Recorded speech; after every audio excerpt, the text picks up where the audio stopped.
And so whether or not Boris Johnson survives, I simply don't know. It's always a question of whether or not he will. I'm joined now by former President of the United States, Donald Trump. Mr. President, good morning. Merry Christmas to you. Well, thank you very much. Thank you. I was just talking about Boris Johnson, your friend, and your friend Nigel Farage. So let's begin with breaking news, Mr. President. Boris Okay. is in big trouble because Nigel is so angry, and it is the House of Commons because they had a Christmas party at number 10 last year, while Boris canceled Christmas. Do you think he survives this? Well, I don't know if he actually canceled Christmas. I know Boris very well, but he has seemed to have gone further left, and his whole stance on the environment has changed quite a bit. And I'm not sure that people are loving it, but I always had a good relationship with him. I don't exactly know what he's doing. He's a little bit different than he was. And I imagine that Nigel is exactly what you're telling me is Nigel's not exactly thrilled, right? Oh, Nigel called out the government as being old Etonian Oxbridge government elitists who were having wine and cheese and playing games while the rest of the country had to stay away from their loved ones.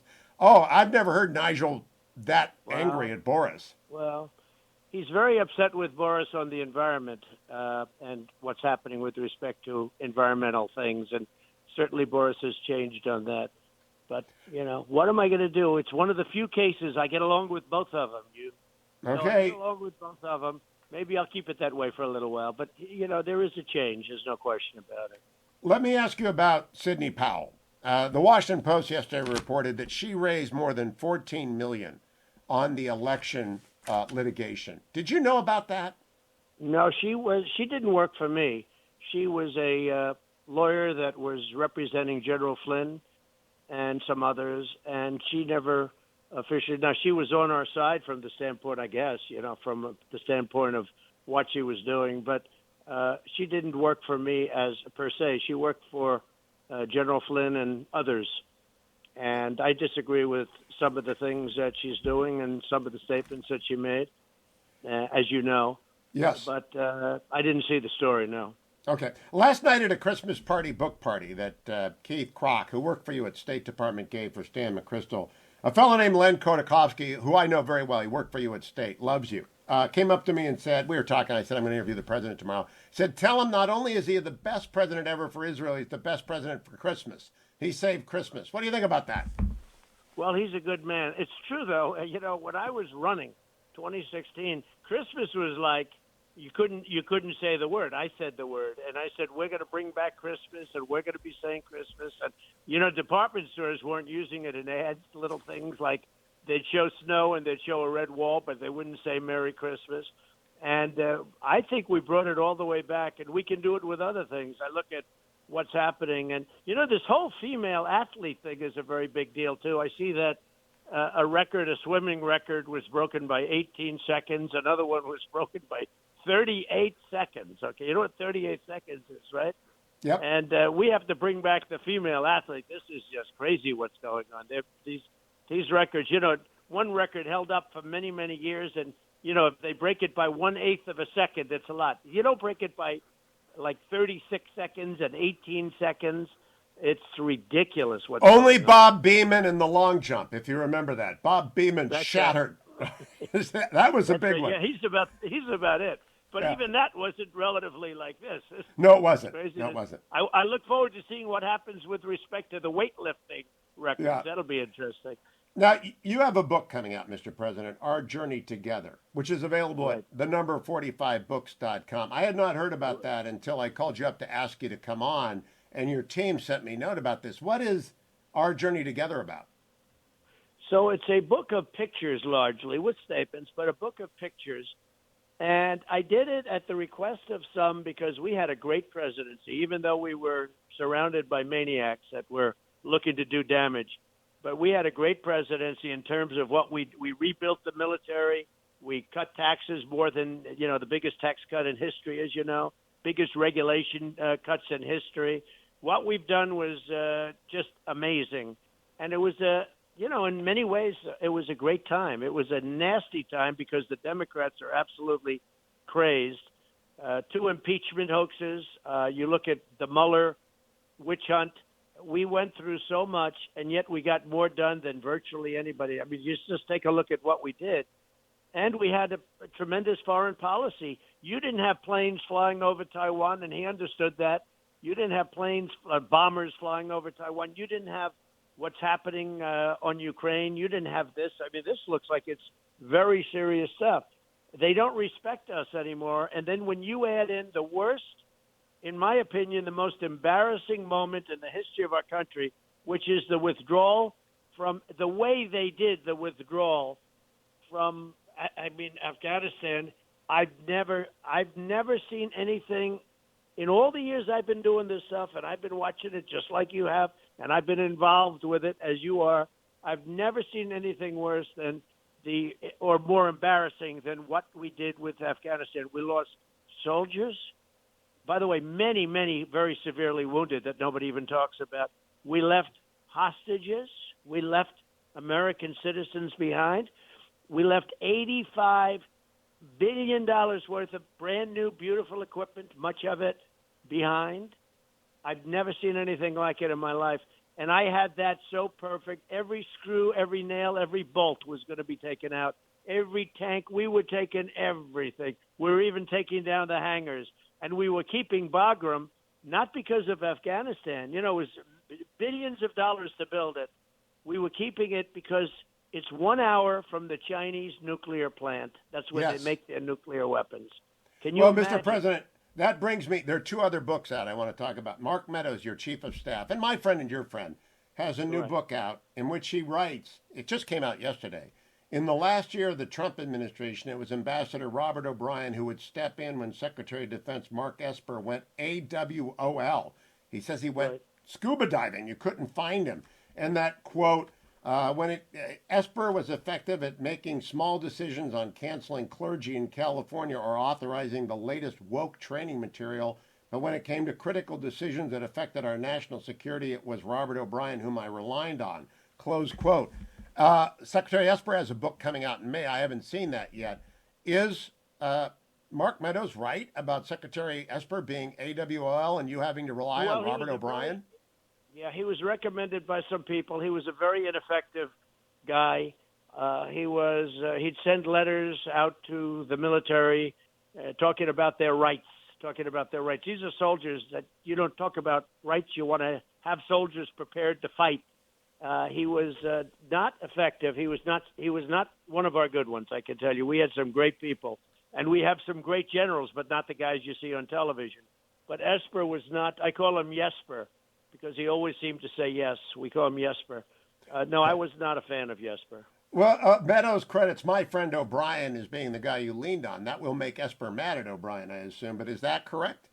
Well, O'Brien was very talented. You know, he was our hostage negotiator. Yes. And we had an unblemished record. We got back everybody. The saddest was Otto. We got Otto back from North Korea, and he came back in very bad shape. That was a rough deal. We got him back, but that should have been done much earlier by the Obama administration. They could have done it. But we got 3 others back from North Korea, but we got them back from everywhere. And O'Brien always tells me, you never paid money. You never paid $1. We never paid money, no. Once you pay money, then they're going to take then they'll even take you. They'll take the great and that would be, I'd probably leave you. I probably wouldn't do a. I kind of assumed that would be the case, Mr. President. I hope not. But all right, I want to ask you about 2020. Robert was a good man. He's a friend of yours, I guess, but Robert was a good man, did a good job. I want to talk to you about 2024. I told you in the run-up that I know you won't answer this question, so I've reframed it, Mr. President. If you know your base better than anybody, you know the people who come to the rallies. If Donald Trump decides not to run in 2024, who out there will that base flock to? If I do decide that, I think my base is going to be very angry. Well, it will, but they'll still have to find somebody. They will be very angry. I think we have a couple of people that would be very good, but it's very early. It's very, very early. But I will tell you, you look at the polls and you look at what's going on, and you look at the endorsements. You were, I think, 152-2 on endorsements. You saw the story yesterday that came out, the endorsement, and I take that very seriously. I spent a lot of time talking to people about endorsement. They all want the endorsement of Trump. You remember for years you'd heard the expression, an endorsement isn't worth the paper it's written on. And then this whole thing came along, and it's a very important treasure. So I spent a lot of time doing that. No, I think that we'll see what happens right after the midterms. I think we're going to have a great 22, and I think we should have a really incredible 24. But remember this: they cheat like hell in the elections. What happened should never be allowed. What happened, and we're not forgetting it. And many things are going on right now, but we have to be careful. We have to be careful. Well, your friend John Solomon. Your friend John Solomon. I want to give him credit for this line. John Solomon is great. He told me last week we were at a heritage meeting together. He said President Trump should stay king of the Republican Party and not run. If you decide to stay king and just reign as sort of as the guy in the back and the head of state of the Republican Party, who will your people flock to? You know who's running. It's the Pompeo and DeSantis, Tim Scott, Rick Scott, Tom Cotton. These are the front runners. Ted Cruz was on yesterday. Who will they flock to? Well, I'll tell you about that in about 1 year from now. We'll have another phone call, maybe before that. But I'll discuss that subject right after the midterms. I know exactly. I mean, I have two or three that I think would be very good. But I'll make my decision. And it seems that if you look at the polls, I think we're at 96% of the Republican Party approval, 96%, which is a great honor. We did a great job.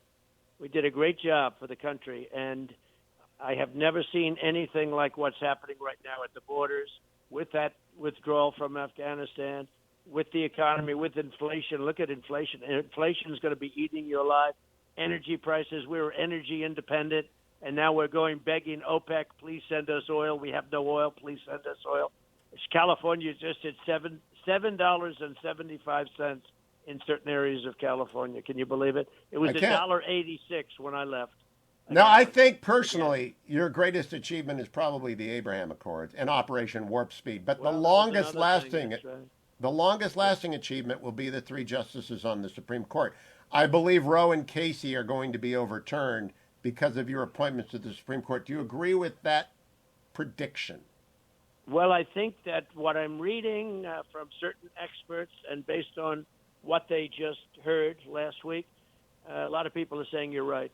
So we'll see what happens. That will make your appointments the most enduring legacy of your presidency.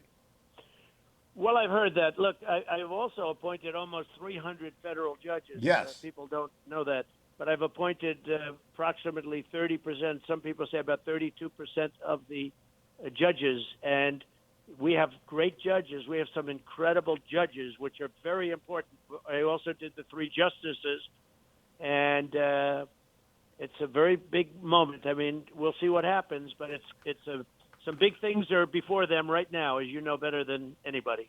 And you had also deterred Russia from what it's doing on the border of Ukraine right now. Putin wouldn't have dared do this. It happened under Obama when he invaded Crimea, President Obama. No. And so he would have never done it. You look, I was tough. I got along great with Putin. I liked him. He liked me. But he would have never done this under any circumstances. Remember this. I was tougher on Russia than anybody by far. And I watch these lowlifes like Shifty Schiff say, Russia.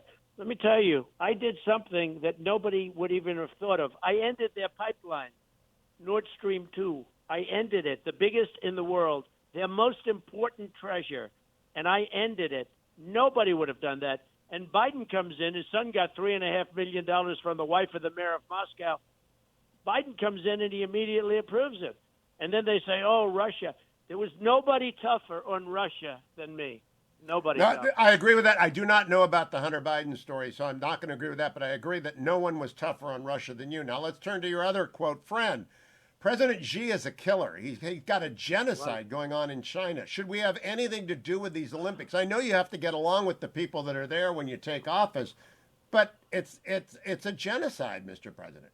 So Jimmy Carter did the Olympic thing and it didn't work out. And we have much bigger things that we can do. I had a very good relationship until COVID came in. I made an unbelievable trade deal for the farmers and manufacturers. That's why the farmers are all rich right now. I said, go out and buy a bigger tractor and more land. And it turned out that I was right. China bought, billions and billions of dollars for. But once COVID came in, I forgot about trade deals. I forgot. It was just too big. It was too disgusting, too horrible. No, China has hurt our country and has hurt the world very badly. Hurt the world worse than they've hurt us. Do you think General Secretary Xi knew about COVID and let it spread without doing anything because he didn't want to be disadvantaged? I happen to think that, look, the question that you're really asking is, did they do it on purpose? And I don't think so. Don't want to be naive. There are many people that I respect that do think so, okay? And a lot of people think they did it so that I would lose the election, but I got 12 million more votes than I got the first time. So obviously something happened. I was told if you get 63 million, which I got in 2016, you get 63 million votes, you win. I got 75 million votes. I got 12 million more than any other sitting president ever by far, not even close. Usually they get less, like Obama got less his second time. But I got 12 million more, a record, and lost.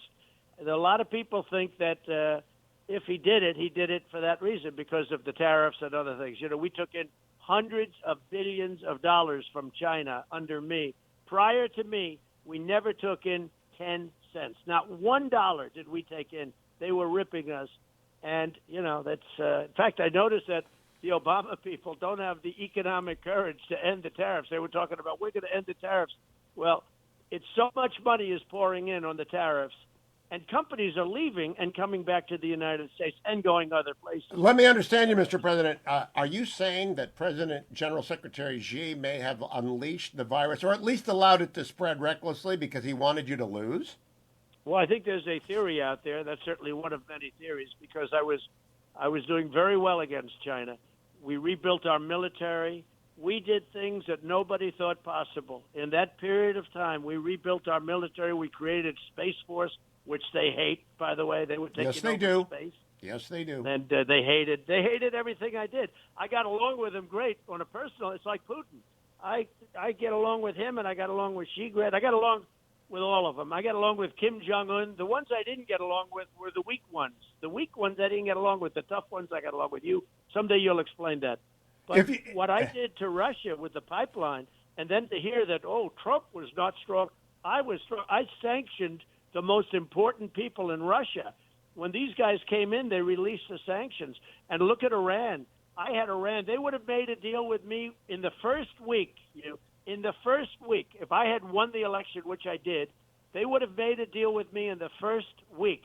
Now they want reparations. They're asking for money. They don't even want to talk. They won't even talk to the Americans. The Americans can't even get into a room with these guys. They would have had a deal. You know what they did? They weakened my sanctions so much. And now the other thing that happened is China's going in and taking oil like they've never done before. They didn't do that with me. I told them, you can't buy oil from Iran, and he didn't buy it. Very little. Mr. President, buy oil from Iran. He understood that. You and I disagree about the election, but we agree on so much. So I want to ask especially about the hypersonics that China launched. Did you know they were coming? This is a game-changing weapon that they have launched on President Biden's watch. Did you know they were about to do that? I knew that I started it. So Russia started it after they got our information. Somebody gave them, during the Obama administration, everything we had on hypersonic. And Russia did it. And what I did is a catch-up program, and we've largely caught up. But what happened is Russia got it, and then China got it perhaps from Russia. I doubt they did it themselves. They got it perhaps from Russia, maybe from some bad spy in the United States. But you know what happened. Russia got the, how-to, the knowledge from the United States. They did it, and Obama didn't do it. I caught up with it. How China got the information, I don't know, but I had heard that they had information. But we've started that program very heavy under my administration. I don't know what they're doing about it now with Biden. I have two last questions, Mr. President. I think your team is calling on you.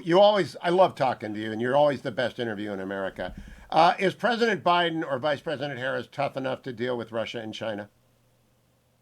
I think you know the answer to that.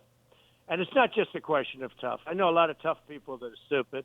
I know a lot of stupid people that aren't tough enough, and I know a lot of stupid people that frankly are very tough. Those are the most dangerous, actually. Yes. So, there are a lot of different answers to your question.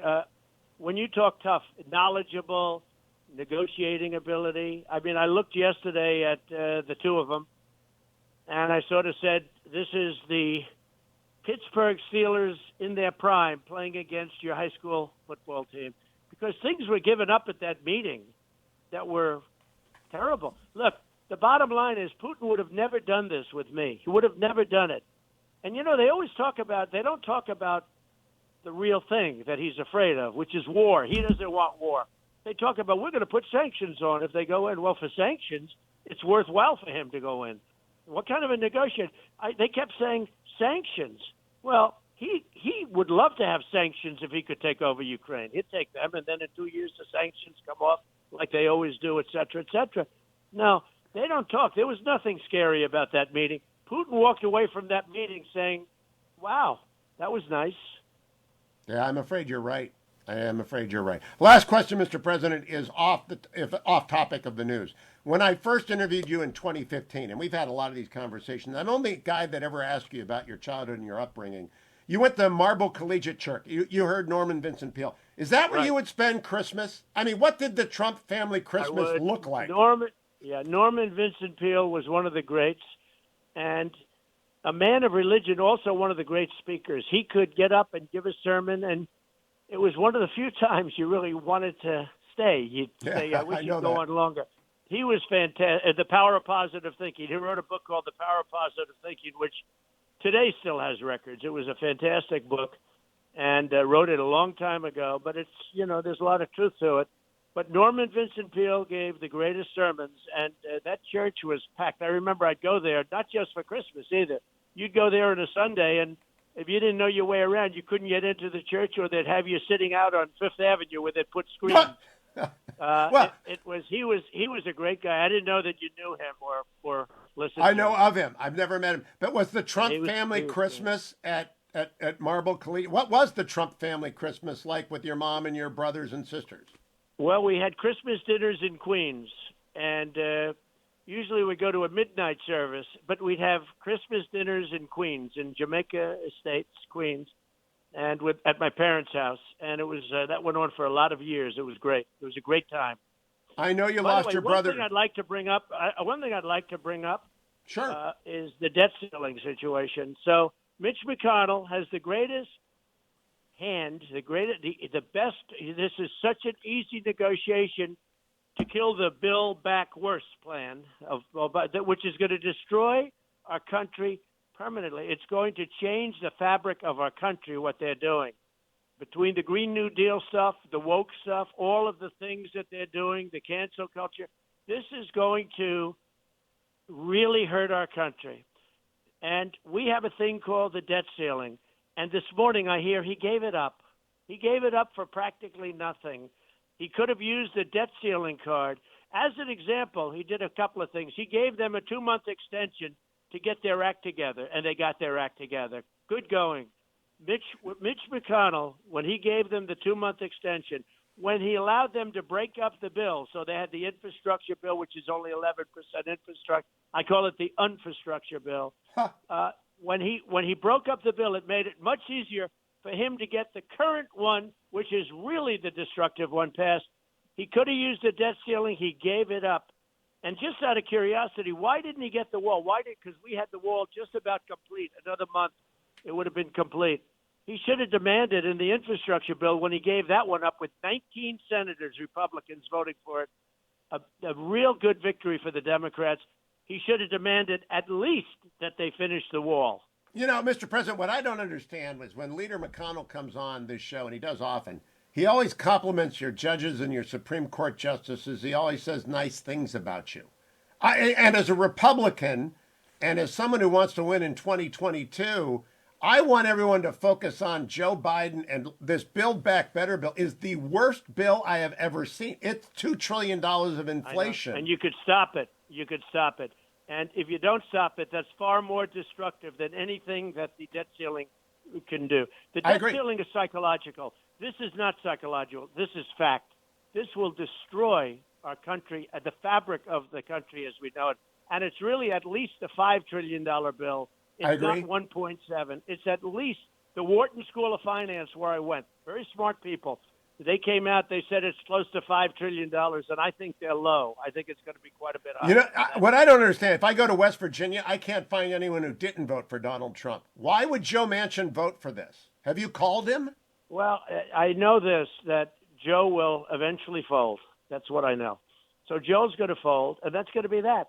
But listen, this is just crazy that they got 19 Republican senators to vote for the infrastructure bill. 19. And why didn't we at least, if you're going to do that, get some things in there that we wanted? Well, I got my bridge in Ohio, Mr. President. I liked some of the infrastructure bill. I have to admit, I would have voted for it. I'm one of those but 19. But it's only 11% infrastructure. I know. You're spending a lot of money for the 11%. You're throwing money out the window. You're throwing tremendous amounts of money out the window in order to get 11%. I think the reason the Republicans went along. The worst bill is the current one. Yeah, the I think bill is the current one. I think the Republicans went along because they thought it would stop BBB, because BBB is so awful.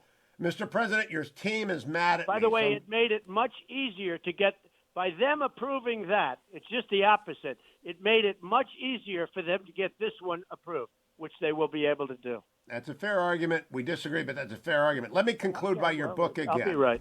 I love that you come back and talk to me about this. I want to go back to 45books.com. It doesn't come out till January, but people can order it now. Am I right about that? Yes, they Okay, can. so It's doing great, and I think they'll really like it. And it's a beautiful picture of 4 great years for our country. And our country now is at a point I don't think it's ever been so low. It's not respected. The world is laughing at us between our borders, where millions of people are coming in every couple of months. Millions and millions of people. They're emptying their jails into our country from other countries. Our country has never been so disrespected as it is right now. It's a laughing stock. My last question, all over the Mr. world. President. This is important. I think you're going to run again. I think you're going to win. But my question is, if you get hit by a truck, if a meteor hits Donald Trump or the Iranians get you like they want to, who do you want the Republican Party to nominate? People got to know. I'll tell you about that someday soon. Okay, I'll tell you about it. But Can you narrow it down? How about 5 people? We do have some good people. I don't want to do that now. We do have some good people. We really do. We have some. Are you very going to good endorse people. in the Ohio Senate race? I will be at some point. Yes. Oh, really? Yeah. No, I'll endorse at some point. It's a very interesting race, and the Missouri race also a very interesting race, and Pennsylvania is going to be very interesting. A couple of people are getting in there now that are excellent. So we have some good endorsements coming. Please don't endorse Eric Greitens. That's a nightmare, Mr. President. We'll lose that seat. But that's Hugh Hewitt's opinion, not yours. Well, that's an interesting opinion. That's true. He's right now leading by quite a bit. I know, but we'll lose the seat. We will lose the seat. I understand that. Okay. Some people feel that. Mr. President, thank you. Have a very Merry Christmas. Thank you very much. You too. Thanks. Talk to you in the new year. Bye-bye.